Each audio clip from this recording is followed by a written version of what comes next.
Here we are on the western edge of Massachusetts, where we explore the past and present of American culture.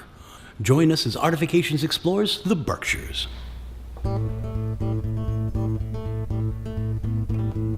Ah, the Berkshires, known for its scenic beauty and culture. The area that we know as the Berkshires is actually the southern end of the Green Mountain Range that originates in Vermont. We will be exploring the Berkshires in search of unforgettable and accessible art scenes hidden all over the county. Be they large or small, the artistic diversity in this area is enough to keep any art seeker enthralled. The history of the Berkshires extends back thousands of years. By the time early settlers reached as far as Stockbridge, Massachusetts in the early 1700s, nearly 90% of the local indigenous population had been wiped out, largely in part to the germs carried over by the settlers. As time progressed, this place between places, known as the Berkshires, with its idyllic rolling hills, had come to leave an indelible mark on the minds of travelers who came through, and especially the artists.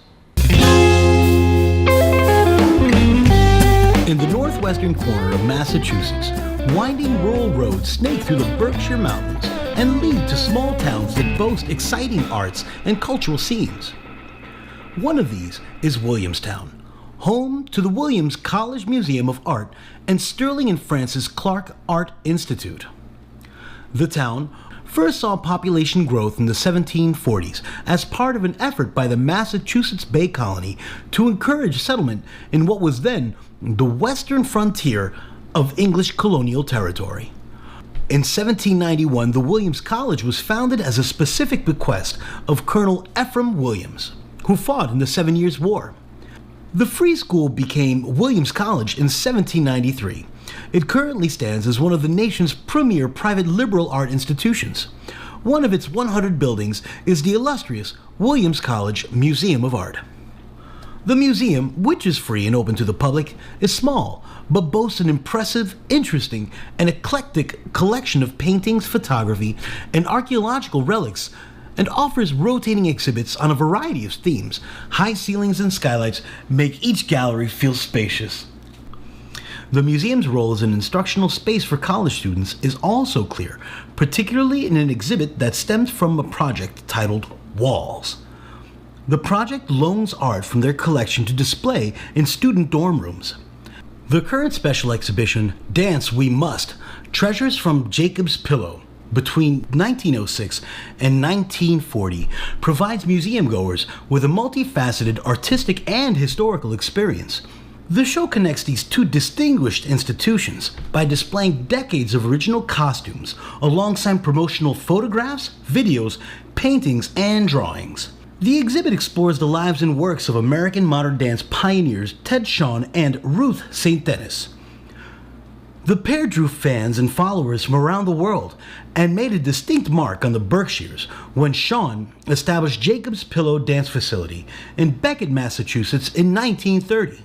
Dennis Shawn, as the duo were known, explored and put on dances influenced by a wide range of cultures, but their stereotypical performances bristle against contemporary understandings of Orientalism and cultural appropriation.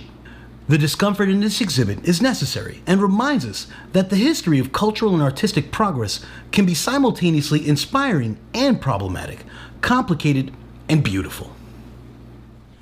Williamstown and the institutions it works with have helped to reshape the identity of the arts in northern Berkshire County.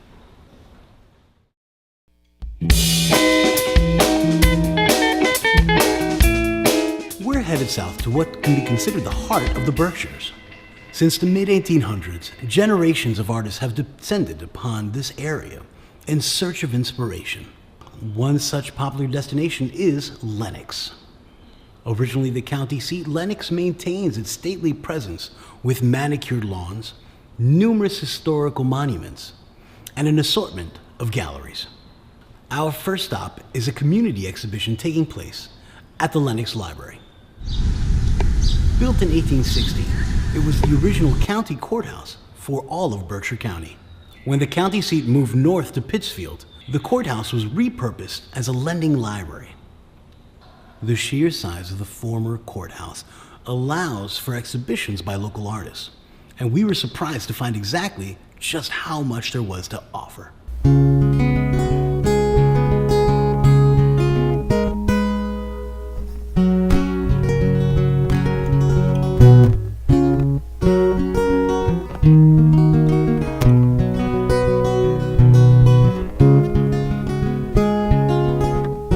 Looping through the center of town leads you through a number of historical buildings.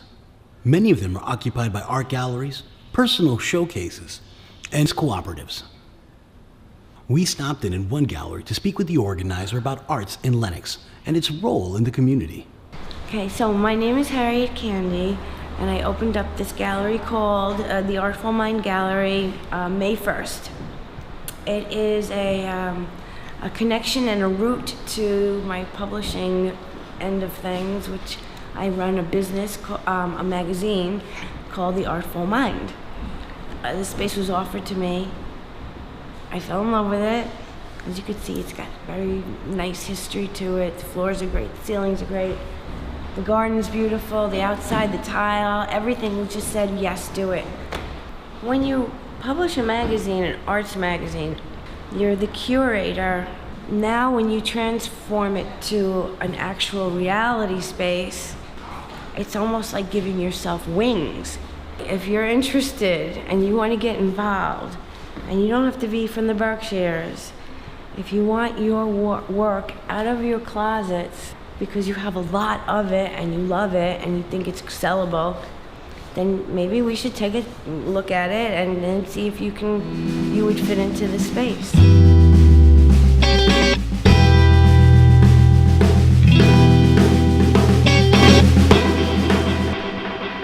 Greylock is the tallest peak in all of Massachusetts, with views of the Adirondacks over 100 miles away. Over the course of the last 4 ice ages, the summit of this mountain has at one time been covered with over 4,000 feet of ice. Over the side of Greylock, you will see our next destination, the town of North Adams, Massachusetts, home of Mass MOCA.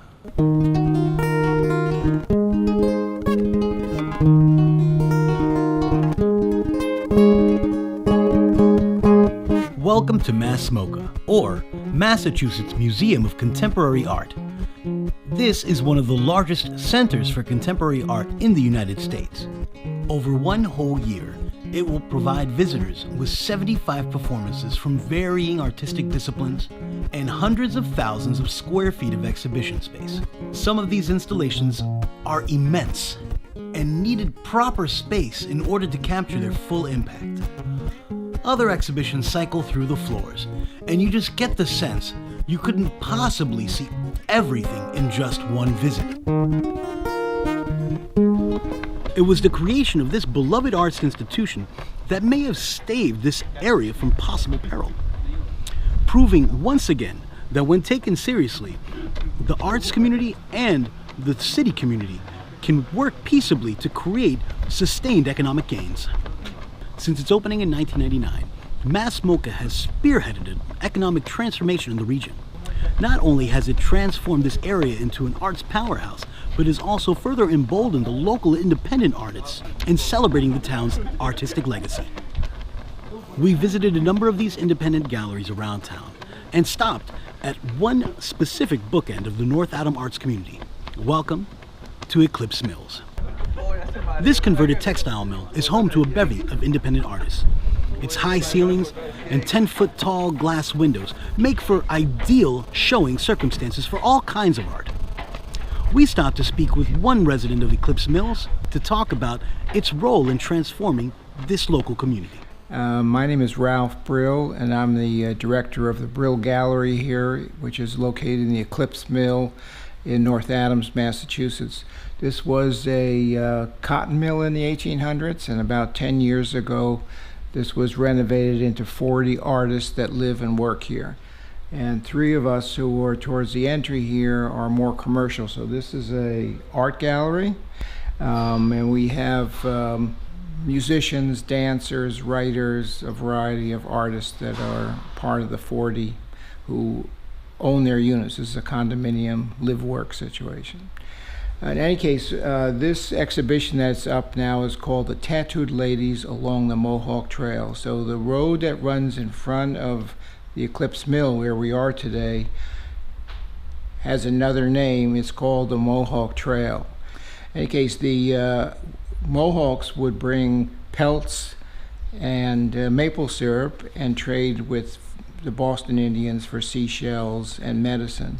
And if the weather was appropriate, they'd have their tops off and expose their tattoos. And that's what the connection is here to the so these are the tattooed ladies who live and work along the Mohawk Trail today. To say is that this exhibition, which includes photographs of the tattooed ladies, includes oil paintings, collages. There are 7 artists involved. So most of these artists are located in this region or come here and spend some time in this region. About 10 years ago, this was a very, very depressed community. What is Mass MOCA today was a vacant mill building. And as I mentioned to you, this was a cotton mill. That was a cotton printing plant originally, with the largest in the world. Then it became the largest capacitor plant in the world, and eventually that failed. So it left thousands of workers here without a job, and this place got very depressed for a very long time. Mass MOCA took over those vacant mill buildings and started to stimulate the area, and artists started to move in. What's happening now is it's drawing more artists as word is getting out about the fact that we are neighbors to 3 world-class museums. We have the Clark, 10 minutes away, which is like a mini Metropolitan Museum of Art. We have the Williams College Museum of Art, which is a teaching museum, just 10 minutes down the road, and that's free to the public. And then, of course, Mass MOCA, and that's open all year round. Mass MOCA has a program for artists to help them move here.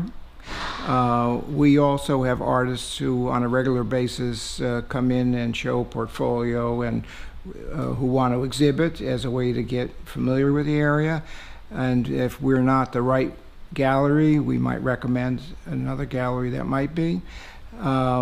We also have opportunities to meet artists, so to speak, informally at a dinner that are held on a regular basis.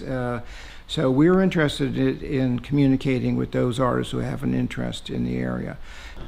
The Berkshires is not one place, but a collection of art-focused communities. Don't let this idyllic setting fool you. The ethos of these communities is reflected in the revolutionary monuments you can find all across Massachusetts. The state slogan is, "By the sword we seek peace, but peace only under liberty." Thank you for watching Artifications. You can follow us on all of our social media platforms. Our goal here at Artifications is simple: to make the art world just a little smaller, because you can't spell Earth without art. I'm Roland.